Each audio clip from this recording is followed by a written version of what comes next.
آپ میں جتنی انسانیت ہوگی لوگ آپ کو اتنا ہی پاگل سمجھیں گے. آج یہی سچ ہے. میں تو اتنی انسان نہیں ہوں شاید، ہاں امی ہیں، اور سچ میں لوگ ان کا فائدہ اٹھاتے ہیں. ہر جھوٹ سچ ان کے دل کو لگ نہیں جاتا، کھپ جاتا ہے ان کے دل میں کانٹا بن کے. جتنا کہتے رہو جھوٹ لگ رہا ہے تصدیق کر لیں. وہ کہتی ہیں نہیں، جو یہ بیچارہ رو رو کے سنا رہا ہے وہی سچ ہے. ان کی مرضی، اللہ ان کی سوچ میں برکت دے، آمین. اور میری چھوٹی بہن وینو، وہ بھی ایسی ہی ہے، بہت دل گزاز، نرم دل اور جذبات سے بھرپور. صرف دکھی انسانیت کے لیے نہیں، بھلے کوئی جانور بھی پریشان پھرے، بھوکا لگے یا پیاسا، اس کے آنسو آ جاتے ہیں. ڈبل روٹی کے ٹکڑے اس کے پاس ہر وقت موجود ہوتے ہیں، اور پانی کی بوتلیں بھی. گھر کے پچھلے باغ میں بہت مرتبہ خرگوش سے بھی بڑی گلیریوں سے بھی جان بچا کر بھاگی ہے کھانا ڈالتے. ان نے حملہ کر دیا کھانا رکھنے سے پہلے. انسان بھی ایسا ہی ہے، اس کے حملے کا بھی معلوم نہیں پڑتا، ہاتھ پاؤں سے بھی اور زبان سے بھی. انسانیت کو بھی سنبھال کے رکھنا اور استعمال کرنا چاہیے. یہ نہ کم ہوتی ہے اور نہ مرتی ہے اگر حفاظت میں رکھیں، کہیں جان سے ہی نہ جائے نا. وینو اتنی نرم دل ہے کہ میں ہی اس کو اکثر پاگل کہہ دیتی ہوں، اور بعد میں دل کو تکلیف ہوتی ہے.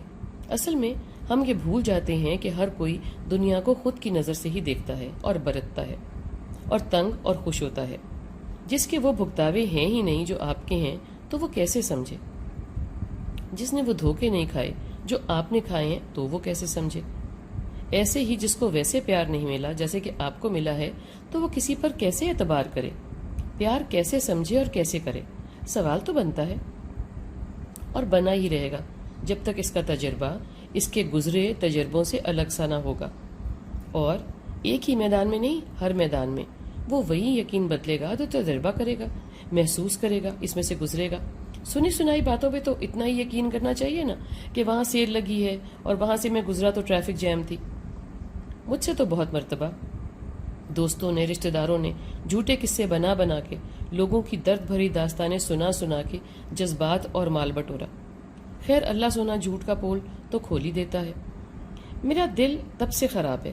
اتنا غم پیسہ جانے کا اور آنسو بہانے کا نہیں ہے، خود کے بے وقوف ہونے کا، بے وقوف بننے کا اور بے فضول استعمال ہونے کا ہے، اور اب خود کے دل کے زیادہ نرم رہنے کا ہے. میرے خیال میں یہ ڈھیر سارے افسوس اکٹھے ہو گئے میرے چھوٹے سے کمزور دل میں.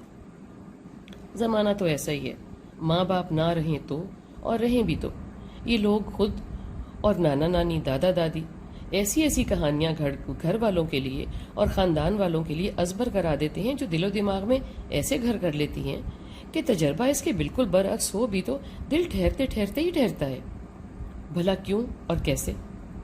بچہ یا نہ سمجھ یا انجان جان کر ان کا فائدہ اٹھاتے ہیں نا.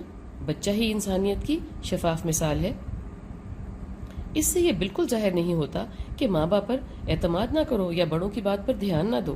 بس خود کے اینٹناز بھی کھلے رکھو اور صاف رکھنے چاہیے، اور سوچن دان کا سوئچ آن ہر جگہ اور ہر وقت. انسانیت رکھنے یا دکھانے کا بالکل یہ مطلب نہیں ہے کہ آپ جھلے ہی ہو جائیں اور سر کی آنکھیں کہیں بھی کبھی استعمال نہ کریں. ہوشیار رہنے کا بالکل مطلب نہیں ہے کہ سخت جان، سخت دل ہو جائیں، کسی کی مدد نہ کریں. مگر جانچ پڑتال آپ کا فرض ہے. دل و دماغ کے استعمال اور نا استعمال کا بھی اوپر جا کے حساب دینا ہوگا.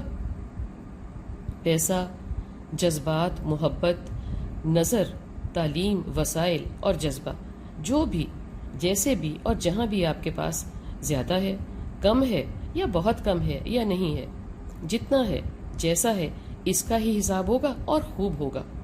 مدد کریں، جان لڑا دیں، بھلے حلق کا نوالا بھی دے دیں، مگر جانچ کے، کیونکہ اللہ سونے کی بہت سی خلق آپ کی انسانیت کی منتظر ہے، آپ کے پیار کی بھی، کندھے کی بھی اور پیسے کی بھی.